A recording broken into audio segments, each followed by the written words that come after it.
খোবাইব হাসতেছে হাসতেছে হাসতেছে। ইমানদার জীবন দেওয়ার জন্য সব সময় রেডি। সে জীবনটা যদি হয় আল্লাহর জন্য, ঠিক কিনা বলেন?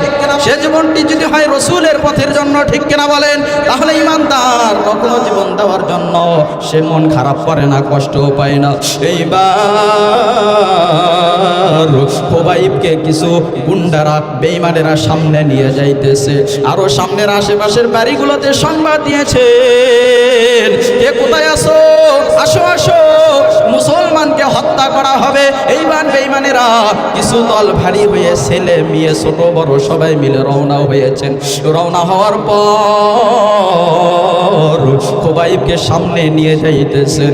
আল্লাহর নবীজির সাহাবী বড় অসহায়, ইমানদার একাই 100, ইমানদার আল্লাহর নামে ধ্বনি নিয়ে সামনে আগাইতেছেন, আর পেছনে সমস্ত বেঈমানেরা কাফেরেরা রওনা হয়েছেন খোবাইবকে হত্যা করবে। এইবার আশেপাশের কিছু মানুষ জিজ্ঞাসা করতেছে, এইটা কে, কাকে, কোথায় নিয়ে যাইতেছো?